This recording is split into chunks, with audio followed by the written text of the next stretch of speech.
jump on it, jump on it, jump on it.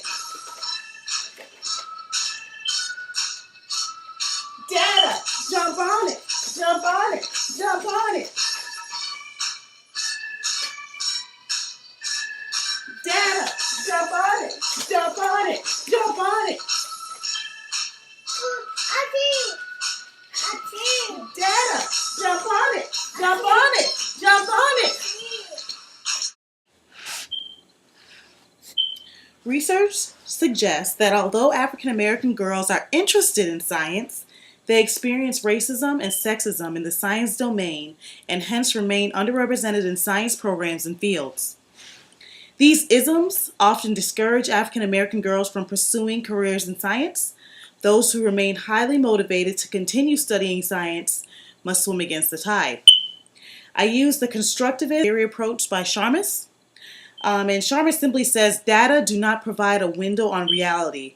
Rather, the discovered reality arises from the interactive process and its temporal, cultural, and structural context.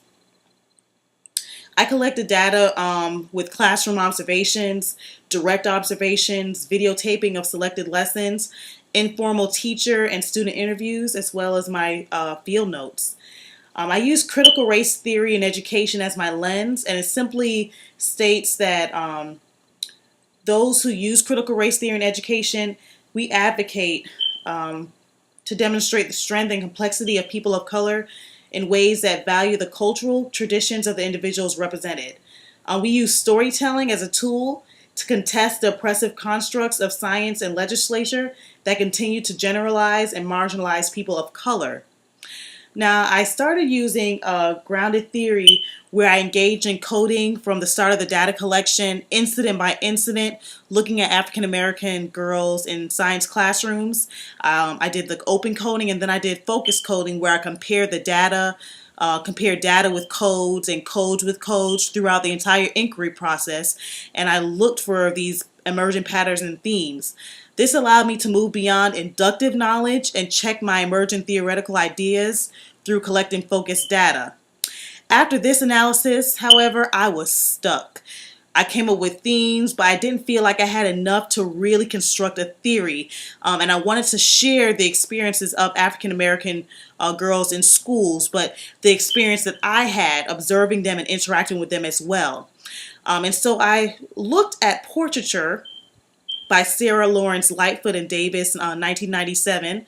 And basically what portraiture does is it seeks to unveil the universal truths and resonant stories that lie in the specifics and complexity of everyday life. Portraiture plays close attention to context as an important tool for interpreting meaning, and we collect data in numerous ways, though Sarah Lawrence Lightfoot relies heavily on interviews as well as observations. So from there, the themes that I collected, I used them as my storylines. And so I had three main storylines.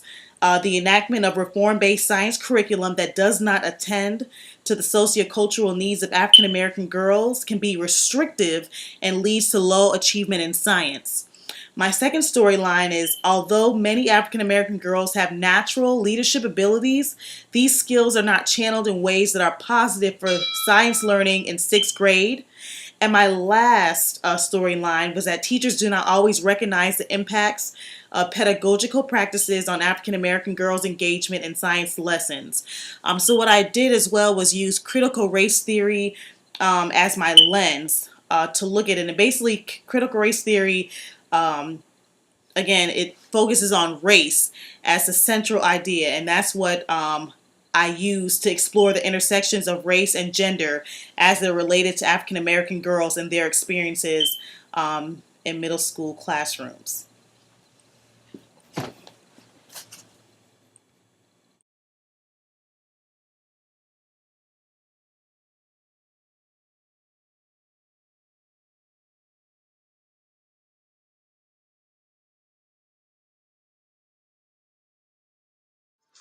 I'm starting with a girl in the mirror.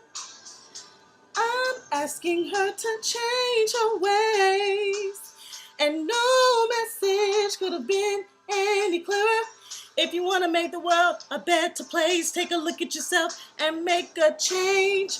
I'm starting with the girl in the mirror. I'm asking her to change her ways. And no message could have been any clearer. If you want to make the world a better place, take a look at yourself and make a change.